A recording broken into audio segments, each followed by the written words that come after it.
खबर मुंबई से है, जहां एक बार फिर रफ्तार का कहर नजर आया। मुंबई के विद्या विहार इलाके में एक नाबालिग ने तेज रफ्तार कार से स्कूटी सवार पति पत्नी को टक्कर मार दी। हादसे में पति पत्नी गंभीर रूप से घायल हैं। पति वेंटिलेटर पर हैं, पत्नी भी जिंदगी की जंग लड़ रही हैं। दोनों की हालत नाजुक बनी हुई है। पत्नी की स्थिति इस वक्त चिंताजनक है। पुलिस जांच में ये पता लगा रही है कि 17 साल का नाबालिग कार कैसे चला रहा था। इस मामले में पुलिस ने गाड़ी के मालिक और नाबालिग के पिता के खिलाफ कार्रवाई करते हुए केस दर्ज किया है। पूछताछ के लिए भी बुलाया था। नाबालिग का एक वीडियो भी सामने आया है, जिसमें नाबालिग अपने दोस्तों के साथ स्टंटबाजी करता हुआ दिख रहा है। पुलिस अब ये पता लगा रही है कि बिना लाइसेंस नाबालिग को वाहन चलाने की इजाजत कैसे दी गई। इस हादसे को लेकर पुलिस बेहद सख्त है। ये वारदात 5 फरवरी देर रात की है, जिसमें तेज रफ्तार एसयूवी चला रहे एक 17 साल के नाबालिग ने स्कूटर को जोरदार टक्कर मार दी, जिसमें पति पत्नी घायल हो गए। उनकी हालत बेहद नाजुक बनी हुई है। एक्शन में आई पुलिस ने नाबालिग और उसके पिता पर एफआईआर दर्ज कर ली है। पुलिस कार से स्टंटबाजी करते नाबालिग के वायरल वीडियो की जांच भी कर रही है। पुलिस का साफ कहना है कि दोषियों के खिलाफ सख्त कार्रवाई की जाएगी, उन्हें बख्शा नहीं जाएगा। ये कार पर स्टंट करते हुए उसी नाबालिग का वीडियो आप देख रहे हैं, जो उसके सोशल मीडिया से पुलिस को मिला है।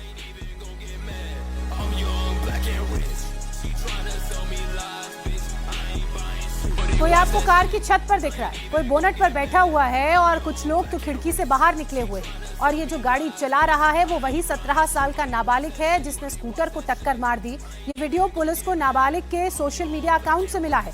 ऐसे कई और वीडियोस पुलिस के हाथ लगे हैं, जो बताते हैं कि कैसे नाबालिग इसी तरह गाड़ी चलाता था और खतरनाक स्टंट करता था। रील बनाने का फितूर उस पर सवार था और इसी फितूर ने 2 लोगों को बेहद ही क्रिटिकल हालत में पहुंचा दिया है। ये 5 तारीख की तस्वीरें आप देख रहे हैं। ये वही स्कूटी जिसको इस नाबालिग ने टक्कर मारी। साकेत हमारे सहयोगी इस वक्त हमारे साथ जुड़ चुके हैं। साकेत, 5 तारीख का ये मामला है। पुलिस ने इस मामले में अब तक क्या एक्शन लिया है? क्या एफआईआर में क्या बातें लिखी गई हैं और क्या नाबालिग के पिता को गिरफ्तार किया गया है? बिल्कुल, देखिए, इस पूरे मामले में गिरफ्तारी का कोई प्रावधान नहीं है। इसी वजह से पुलिस ने मोटर्स व्हीकल एक्ट की धारा 199 के तहत जो नाबालिग के पिता हैं वालजी भूषण, उनके खिलाफ केस दर्ज कर लिया है। केस दर्ज करने के बाद उनसे हिरासत में लेकर पूछताछ हुई। पुलिस इस मामले में ये पता लगाने की कोशिश कर रही है कि जो मुख्य आरोपी है वो लंबे समय से गाड़ी का उपयोग कर रहा था। तो ऐसे में गाड़ी अगर उसके नाम पर नहीं है, उसके पास कोई औपचारिक ड्राइविंग लाइसेंस नहीं है, उसकी उम्र 18 साल से कम है, तो ऐसी सिचुएशन में एक पिता ने किस तरीके से इस पूरे मामले में एक बच्चे को गाड़ी सौंप दी। और इसके कई वीडियो सोशल मीडिया पर, केवल एक वीडियो नहीं, कई अन्य वीडियोस भी इस पर मौजूद हैं और उसमें अन्य गाड़ियों के माध्यम से वो स्टंट करता हुआ भी नजर आ रहा है। तो ऐसे में पुलिस इस मामले में कार्रवाई कर रही है। लेकिन देखिए, परेशानी की बात यह है कि जिस तरीके से जुवेनाइल जस्टिस एक्ट बना हुआ है, उसमें अब चूंकि इस बच्चे की उम्र 17 साल से कम है, तो न तो उसे गिरफ्तार किया जा सकता है, न ही उस पर कोई कार्रवाई होगी तो उसके पिता पर, और जो धाराएं लगेंगी वो भी उसके पिता पर लगेंगी, लेकिन वो भी इतनी ज्यादा संगीन नहीं है। अगर बात की जाए, जो 2 लोग इस वक्त गंभीर रूप से घायल हैं, एक ध्रुविल और उनकी पत्नी मीनल, उनकी हालत काफी ज्यादा गंभीर है। अगर मीनल की बात की जाए तो लगभग 6 महीने से ज्यादा का समय डॉक्टर ने बताया है कि उन्हें रिकवर करने में लगेगा। वहीं ध्रुविल, जो अभी जिंदगी और मौत से लड़ रहे हैं, अभी भी घाटकोपर के जिनेवा अस्पताल में उनका इलाज चल रहा है, वेंटिलेटर पे रखा गया है। और 2 जान जो है वो जोखिम में डाली, उसके अलावा कई लोगों की जान जोखिम में डाली, लेकिन उसके बावजूद कोई कठोर कार्रवाई नहीं की जा सकती, क्योंकि एक बच्चा उस गाड़ी को चला रहा था। कई बार कानून ऐसे होते हैं कि बड़ा सा बड़ा आरोपी या संगीन से संगीन जुर्म में भी आरोपी बड़ी आसानी से बचकर निकल जाते हैं। शुक्रिया आपका साकेत, तमाम जानकारी के लिए। एक बार फिर से तस्वीरें दिखा देते हैं और इन तस्वीरों को देखकर आप अंदाजा लगाइए कि रफ्तार का कहर है। ये पैसे की सनक है, ये बड़े बाप के बेटे होने की सनक है कि गाड़ी में सवार होकर अपने दोस्तों के साथ स्टंटबाजी करेंगे और रास्ते में चल रहे किसी भी शख्स की जान की कीमत को ये लोग कुछ भी नहीं समझेंगे। ये रफ्तार का कहर है। स्कूटी सवार दंपति अभी जिंदगी और मौत के बीच झूल रहे हैं, जिंदगी की जंग लड़ रहे हैं और पुलिस कार्रवाई तो कर रही है, लेकिन गिरफ्तारी हो ऐसा भी नहीं दिख रहा है। अगली खबर यूपी के बागपत से है। बागपत में दिल्ली सहारनपुर नेशनल हाईवे पर युवकों द्वारा खतरनाक स्टंट करने का वीडियो सामने आया। इस वीडियो में 10 से अधिक युवक 4 गाड़ियों और 2 ट्रैक्टर्स पर सवार होकर हाईवे पर हुड़दंग मचाते दिख रहे हैं। तस्वीरें आपके सामने हैं। युवकों ने करीब 30 मिनट तक हाईवे के लगभग 3 किलोमीटर के दायरे को अपने कब्जे में रखा और वाहनों से खतरनाक स्टंट किए। इस दौरान हाईवे पर अफरा तफरी मच गई। कई वाहन चालक इन युवकों की चपेट में आने से बाल बाल बचे। स्टंट का ये वीडियो सोशल मीडिया पर तेजी से फैल रहा है, जिसके बाद इन युवकों के खिलाफ कड़ी कार्रवाई की मांग की जा रही है। पुलिस ने मामले का संज्ञान लेते हुए वीडियो में दिख रहे युवकों की तलाश शुरू कर दी है। लेकिन स्टंटबाजी की सनक, रील बनाने की सनक, सोशल मीडिया पर कुछ व्यूज और लाइक पाने की जो सनक है वो कैसे जिंदगियों पर भारी पड़ जाती है, महाराष्ट्र से आई खबर को देखकर आप अंदाजा लगा सकते हैं। आप तस्वीरें देखिए, गाड़ियों में सवार हैं, ट्रैक्टर पर सवार हैं, गाड़ियों से बाहर निकले हुए हैं, खिड़की पर लटके हुए हैं, स्टंटबाजी कर रहे हैं। और ये कोई आम रास्ता नहीं है, हाईवे है। यहाँ वाहनों की रफ्तार अमूमन काफी तेज रहती है। ऐसे में इस हाईवे को पूरी तरीके से ब्लॉक किया गया। देखिए, ट्रैक्टर के आगे बैठा हुआ है ये शख्स। अब यहाँ जरा सी भी लापरवाही होती तो किसी की भी जान जा सकती है, किसी के लिए भी ये स्टंट जानलेवा साबित हो सकते हैं। हालांकि स्टंटबाजी अब इनको भारी पड़ेगी क्योंकि पुलिस कार्रवाई कर रही है। इन स्टंटबाजी के बीच एक खबर और तस्वीर उत्तराखंड के उधम सिंह नगर से भी सामने आ रही है, जहां युवक को रीलबाजी भारी पड़ गई। बाइक पर तमंचे से फायरिंग करने वाले युवक को पुलिस ने गिरफ्तार कर लिया। पुलिस ने युवक को तमंचे और कारतूस के साथ गिरफ्तार किया है। कुछ दिन पहले एक वीडियो सामने आया था जिसमें एक युवक बाइक चलाता हुआ हवा में फायरिंग करता हुआ दिख रहा था। आरोपी युवक के पीछे बाइक पर एक युवक भी बैठा हुआ है। इसी बीच ये वीडियो जब पुलिस को ने देखा, पुलिस ने जांच की तो इस वायरल वीडियो के आधार पर आरोपी की पहचान कर उसे गिरफ्तार किया और अब उसे सलाखों के पीछे भेज दिया। और बाइक पर बैठकर जो तमंचा इस्तेमाल कर रहा था ये युवक, वो भी पुलिस के पास है। ये वो युवक जो बाइक पर खुलेआम बैठकर फायर कर रहा था, दहशत बनाने की, दहशत का माहौल क्रिएट करने की कोशिश कर रहा था, अब पुलिस की गिरफ्त में है, पुलिस के कब्जे में है। और उसके पास से वो हथियार भी बरामद कर लिया गया है जो सोशल मीडिया में वायरल हुई रील में वो चलाता हुआ दिख रहा है। ये वही रील है, उत्तराखंड के उधम सिंह नगर का ये पूरा वाकया है, जहां एक रीलबाज बाइक पर बैठकर तमंचा हाथ में लहराकर फायर कर रहा था। रीलबाजी के चक्कर में लोग कैसे कानून की धज्जियां उड़ा सकते हैं, आप देख रहे हैं। और इसका खामियाजा दूसरों को उठाना पड़ता है। लोग खुलेआम रील बनाने के लिए सड़कों पर स्टंट करते हैं। रीलबाजी के लिए ये किसी भी हद तक चले जाते हैं। मुंबई में देखिए, नाबालिग कार से स्टंटबाजी करते नजर आए। बागपत में स्टंटबाजों ने तो अति ही कर दी, हाईवे पर ट्रैक्टर और थार दौड़ाते रहे। तो वहीं उधम सिंह नगर के रुद्रपुर में युवक बाइक पर बैठकर फायरिंग कर रहा है और ये सब रीलबाजी के लिए हो रहा है, सोशल मीडिया पर व्यूज और लाइक्स के लिए हो रहा है। इन सब में किसी की भी जान जा सकती है, ये किसी के लिए भी जानलेवा हो सकता है, लेकिन इसकी परवाह इन युवकों को नहीं है। इन्हें तो सिर्फ सोशल मीडिया पर अपनी धमक दिखानी है। एक बड़ी खबर पंजाब के लुधियाना से आ रही है। यहां कार पर बदमाशों ने हमला कर दिया। टिब्बा इलाके में हुई इस वारदात में गोपाल नगर चौक के पास बाइक सवार हमलावरों ने एक कार को घेरा, तेज धारदार हथियारों से हमला करना शुरू कर दिया। कार में एक महिला थी, उसकी भतीजी अलीशा और एक 7 महीने का बच्चा मौजूद था। हमले का वीडियो सोशल मीडिया पर खूब वायरल हो रहा है। हमलावरों ने कार के शीशे, दरवाजे तोड़े, उन पर तलवारों से हमला किया, जिससे अंदर बैठी महिलाएं और बच्चा दहशत में आ गए। सूचना मिलने पर मौके पर पुलिस पहुंची, लेकिन आरोपी तब तक फरार हो चुके थे। पुलिस हमले के वीडियो और आसपास लगे सीसीटीवी के जरिए फुटेज को देखकर आरोपियों की पहचान में जुटी हुई है। उनकी गिरफ्तारी फिर होगी। पीड़िता के मुताबिक उसकी 2 साल पहले शादी हुई थी, मगर ससुराल पक्ष वालों के साथ काफी मनमुटाव चल रहा था और ये सब कुछ पारिवारिक विवाद के चलते हुआ। हालांकि वो पूरी सहमति के साथ अपने मायके जा रही थी, लेकिन पारिवारिक विवाद के चलते ससुराल पक्ष के लोगों ने अन्य साथियों के साथ मिलकर हमला कर दिया। ये आप तस्वीरें देख रहे हैं, ये वही गाड़ी जिसमें सवार होकर महिला, उसकी भतीजी और उसका 7 महीने का बच्चा अपने मायके जा रहे थे। उसी दौरान महिला का ये आरोप है कि उसके ससुराल पक्ष ने कुछ और लोगों के साथ मिलकर उसकी गाड़ी पर तलवारों से, डंडों से हमला किया, अंदर बैठे लोगों में दहशत फैलाने की कोशिश की। और महिला का तो यहाँ तक आरोप है कि उसके 7 महीने के बच्चे को उससे छीनकर ये लोग ले गए। देखिए कार के कैसे बीच सड़क पर शीशे तोड़ते हुए ये लोग आपको नजर आ रहे हैं। कम से कम 5 से 8 की संख्या में लोग दिख रहे हैं। हाथों में इनके तलवार है। गाड़ी के आगे के, पीछे के, साइड के सभी शीशों पर इनकी तरफ से हमला हो रहा है। ਵਾਈਫ ਦੇ ਵਿੱਚ ਲੜਾਈ ਸੀ ਸਾਡੀ ਸੋਲਵ ਆਊਟ ਵੀ ਹੋ ਗਈ ਤੇ ਉਸ ਤੋਂ ਬਾਅਦ ਸੱਸ ਨੇ ਆ ਕੇ ਪਹਿਲਾਂ ਵੀ ਰਾਤ ਨੂੰ ਬਹੁਤ ਕੁੱਟਿਆ ਮੁੰਡੇ ਨੂੰ ਬਾਹਰ ਭੇਜ ਕੇ ਕਮਰੇ ਤੋਂ ਬਾਹਰ ਭੇਜ ਕੇ ਉਹਨਾਂ ਨੇ ਕੁੱਟਮਾਰ ਕੀਤੀ ਤੇ ਉਸ ਤੋਂ ਬਾਅਦ ਸਵੇਰ ਰਜਾਮੰਦੀ ਨਾਲ ਲੈ ਕੇ ਜਾ ਰਹੇ ਸੀ ਮੈਨੂੰ ਲੈ ਕੇ ਜਾ ਰਹੇ ਸੀ। ਉਸ ਤੋਂ ਬਾਅਦ ਉਹਨਾਂ ਨੇ ਆ ਕੇ ਹਮਲਾ ਕਰਤਾ ਸਾਡੀ ਗੱਡੀ ਵੀ ਸਾਰੀ ਤੋੜਤੀ ਅੱਗੋਂ ਵੀ ਪਿੱਛੋਂ ਵੀ ਸਾਰੀ ਗੱਡੀ ਖਤਮ ਹੀ ਕਰਤੀ ਮੈਂ ਸ਼ੀਸ਼ੇ ਸਾਰੇ ਤੋੜਤੇ ਉਸ ਤੋਂ ਬਾਅਦ ਮੇਰਾ ਬੇਬੀ ਹੈ ਛੋਟਾ 7 ਮੰਥ ਦਾ, ਉਹ ਵੀ ਲੈ ਕੇ ਚਲੇ ਗਏ ਨੇ। ਇਹਦੀ ਸੀ ਇੱਕ ਅਲੀਸ਼ਾ ਲੜਕੀ ਸੀਗੀ, ਉਹਦੀ ਮੋਨੂ ਨਾਲ ਲਵ ਮੈਰਿਜ ਹੋਈ ਸੀਗੀ, ਇਹਨਾਂ ਦਾ ਇੱਕ 7 ਮਹੀਨਿਆਂ ਦਾ ਬੇਬੀ ਹੈਗਾ ਵਾ। ਉਸ ਤੋਂ ਬਾਅਦ ਅੱਜ ਉਹ ਕਿਤੇ ਇਹਨਾਂ ਦੀ ਆਪਸ ਚ ਸੀ ਬਣਦੀ ਤੇ ਉਹਦਾ ਪਰਿਵਾਰਕ ਮੈਂਬਰ ਨੂੰ ਲੈ ਕੇ ਜਾ ਰਹੀ ਸੀ ਲੜਕੀ ਨੂੰ, ਤੇ ਰਸਤੇ ਵਿੱਚ ਉਹਦੇ ਘਰ ਵਾਲੇ ਨੇ ਆਪਣੇ ਨਾਲ ਦੋਸਤਾਂ ਨਾਲ ਲੈ ਕੇ ਉਹਨਾਂ ਦੀ ਗੱਡੀ ਭੰਨ ਤੋੜ ਕੀਤੀ ਹੈ, ਜਿਨ੍ਹਾਂ ਦੇ ਉਹਨਾਂ ਅੱਜ ਹੁਣੀ ਕੰਪਲੇਂਟ ਦੇ ਕੇ ਗਏ ਨੇ ਤੇ ਅਸੀਂ ਉਹਨਾਂ ਦੇ ਅਗੇਂਸਟ सख्त से सख्त कार्रवाई कर रहे हैं। पुनीत परिंजा मेरे सहयोगी इस वक्त हमारे साथ जुड़ गए हैं। पुनीत, सड़क पर खुलेआम ये दहशत वाला खेल खेला जा रहा है, तलवार लहराई जा रही है, हमला किया जा रहा है, फिलहाल पुलिस ने क्या कार्रवाई अभी तक की?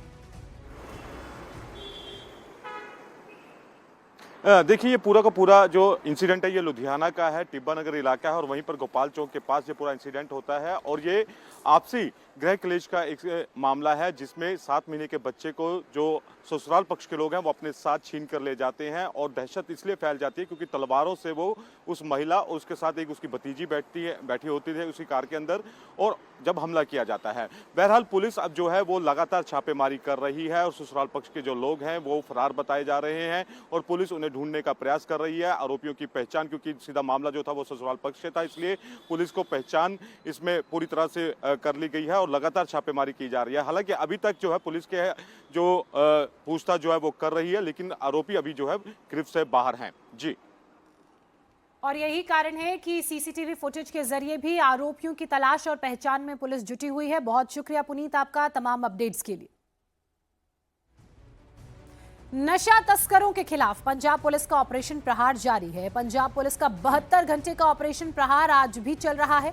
ऑपरेशन में अब तक 1250 से ज्यादा लोगों की गिरफ्तारी हुई है। अमृतसर, मोहाली, बठिंडा समेत तमाम ऐसे जिले हैं जहां पर इस वक्त ताबड़तोड़ एक्शन चल रहा है। छापेमार कार्रवाई को अंजाम दिया जा रहा है। इसी दौरान पुलिस ने पंजाबी गायिका को भी अरेस्ट किया। डीजीपी गौरव यादव ने साफ किया है कि गैंगस्टर्स को किसी भी कीमत पर बख्शा नहीं जाएगा। चप्पे चप्पे पर तलाशी अभियान चल रहा है। अभियान के दौरान वांटेड क्रिमिनल्स को पकड़ा जा रहा है। लोगों के घरों तक में तलाशी ली जा रही है। ऑपरेशन प्रहार 2.0 ऐसे समय में हो रहा है जब हाई कोर्ट कानून व्यवस्था के मुद्दे पर सरकार से जवाब तलब कर चुका है। मोहाली में एसएसपी दफ्तर और चंडीगढ़ में हुए आप नेता की हत्या के मुख्य आरोपी अभी तक हालांकि फरार हैं।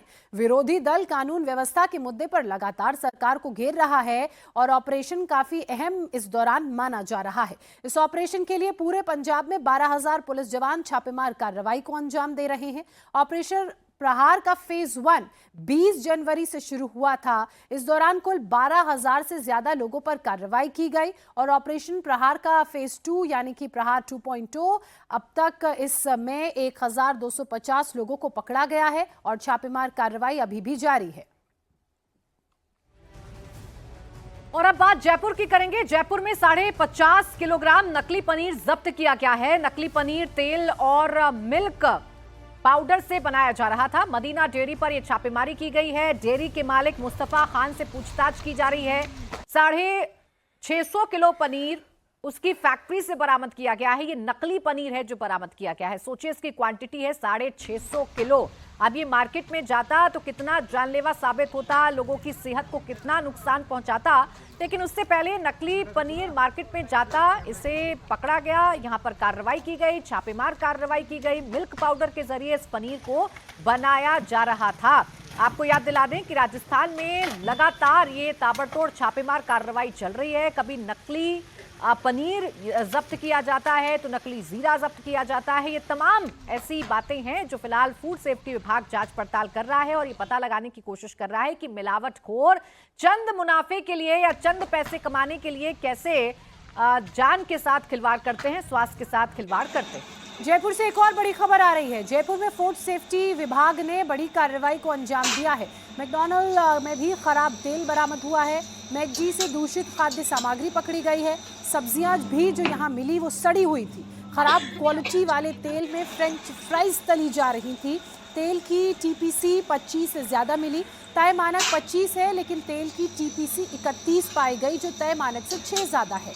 टीपीसी एक मापदंड है, एक पैरामीटर है जो खाद्य तेल की क्वालिटी को बताता है, उसकी गुणवत्ता के बारे में बताता है। इसकी मात्रा 25 से ज्यादा होने पर तेल एक तरह से खराब माना जाता है, जिसमें कैंसर कारक तत्व होते हैं और ट्रांस फैट की जो मात्रा है वो भी ज़्यादा हो जाती है, जो दिल की बीमारियों के लिए बहुत बड़ा खतरा है। ऐसे में मैकडी में जो तेल मिला उसकी टीसीपी 25 नहीं बल्कि 31 थी। जो सब्जियां यहाँ मिली वो भी सड़ी हुई थी।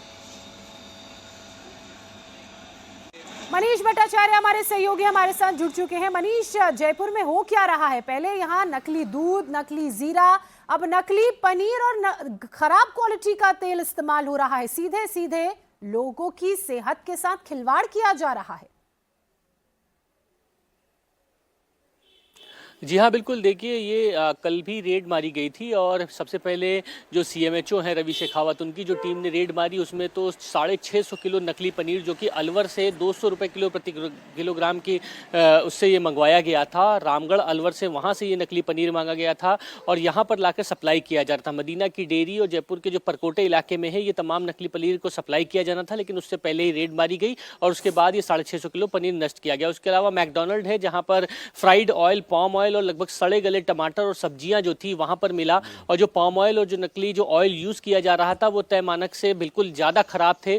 उसको देखा गया, जांच में सब कुछ उसमें सड़ा गला पाया गया और बड़ी तादाद में वहां पर जो सड़ी गली सब्जियां और टमाटर और जो अन्य पाम ऑयल था उसको जब्तीकरण किया गया है और उसके बाद कार्रवाई की जा रही है। लेकिन इन सब में जो जाँच की गई है उसमें यही पाया गया है कि जो दोनों आउटलेट्स हैं उसमें ये जितना भी सामान था वो रामगढ़, अलवर और आसपास के इलाकों से मंगवाया गया था। बड़ी तादाद में यहाँ पर नकली चीजें बनाई जा रही हैं। अब प्रशासन ये तैयारी कर रहा है कि जहां से सामान मंगवाया गया है वहां पर रेड मारा जाए और वहां से जब्तीकरण किया जाए। शुक्रिया आपका मनीष, तमाम जानकारी के लिए। एक बार फिर से तस्वीरें दिखा देते हैं। तस्वीरें डराने वाली इस लिहाज से हैं क्योंकि आप मार्केट में जाकर जब पनीर खरीदते हैं तो इस उम्मीद से खरीदते हैं कि आप अपने परिवार को सेहतमंद बनाएंगे, आप अपने परिवार को प्रोटीन युक्त खाना खिलाएंगे। लेकिन तस्वीरें देखकर ये डर आपके जहन में पैदा हो जाएगा कि क्या हम जो खा रहे हैं वो सही है, हमारी सेहत के लिए सही है, क्योंकि यहाँ तो हर चीज में मिलावटखोरी का खेल चल रहा है। अब आप ही सोचिए, जिस पनीर को फूड डिपार्टमेंट की टीम नाली में फेंक रही है वो पनीर कई लोग खरीद के खा रहे होंगे। किस लिहाज से लोगों की सेहत के साथ खिलवाड़ हो रहा है। उनकी थाली में पनीर के रूप में, जीरे के रूप में सड़ी गली सब्जियां जो बर्गर में डलती हैं, जिस गंदे तेल में फ्रेंच फ्राई की जाती है, उसे अच्छे आहार के रूप में थाली में परोसा जा रहा है। और अब बड़ी खबर गुजरात की सूरत से है, जहां दिन दहाड़े बदमाश ने चलती बाइक पर महिला के गले से चेन छीनकर फरार हो गया। ये पूरी घटना सीसीटीवी में कैद हो गई है। तस्वीरें भी हम आपको दिखा रहे हैं। महिला अपने बेटे के साथ स्कूटी पर जा रही थी, तभी पीछे से आया बदमाश झपट्टा मारते हुए महिला की चेन खींचकर फरार हो जाता है। पीड़ित की शिकायत के बाद पुलिस ने सीसीटीवी के आधार पर बदमाश को धर दबोचा है। बदमाश के पास से 2 सोने की चेन बरामद की गई हैं। बताया जा रहा है कि बदमाश 45 मिनट के अंदर 2 महिलाओं को निशाना बना चुका था। फिलहाल पुलिस बदमाश से पूछताछ कर रही है, जिसमें कई और बड़े खुलासे हो सकते हैं। लेकिन ये तस्वीरें आप देखिए, दिन दहाड़े स्कूटी सवार महिला की चेन स्नेचिंग की गई और बड़ी बात यह है कि एक महिला सिर्फ इसकी शिकार नहीं हुई बल्कि 45 मिनट में 2 चेन स्नेचिंग की वारदात को इस बदमाश ने अंजाम दिया है। सीसीटीवी में ये पूरी की पूरी घटना कैद हुई, जिसके बाद इस आरोपी को पकड़ लिया गया है। इससे पूछताछ की जा रही है कि क्या ये अकेला है, कितनी वारदातों को इससे पहले अंजाम दे चुका है, क्या इसके साथ कोई और भी साथी हैं जो ऐसी वारदातों को अंजाम देते हैं। अब खबर महाराष्ट्र के तलासरी से, जहां एक बार फिर रफ्तार का कहर नजर आया। तेज रफ्तार टैंकर एक होटल में जा घुसा। टैंकर के होटल में घुसते ही भगदड़ मच गई। हादसे में किसी के हताहत होने की खबर नहीं है, लेकिन घटना का सीसीटीवी फुटेज सामने आया है जो आप देख रहे हैं। आपको नजर आ रहा होगा कि एक तेज रफ्तार टैंकर आगे बढ़ रहा था और वो सीधे होटल में जा घुसा। टैंकर पार्किंग की बजाय डायरेक्ट होटल में घुस गया, होटल की दीवार से टकरा गया, सीढ़ियों से चढ़ता हुआ ऊपर की तरफ चला गया।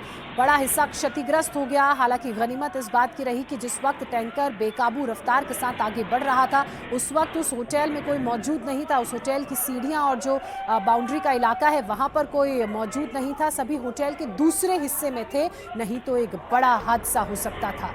तलासरी महाराष्ट्र की ये तस्वीरें। पार्किंग में इस टैंकर ने शायद पार्क करना था, लेकिन रफ्तार इतनी ज़्यादा थी, बेकाबू टैंकर जैसे ही आगे बढ़ा, होटल की सीढ़ियों से चढ़ता हुआ सीधे ऊपर रैंप की तरफ पहुंचा और वहां एक बड़ी अप्रिय सी स्थिति पैदा हो गई। लोग इधर उधर भागने लगे। ये देखिए, सीढ़ियों से अभी एक लड़का ऊपर की तरफ जा रहा है। उसे पता नहीं था कि पीछे से अचानक टैंकर आ जाएगा। टैंकर अपनी तरफ आता हुआ देख वो भी अपनी जान बचाने के लिए भागता दिखा।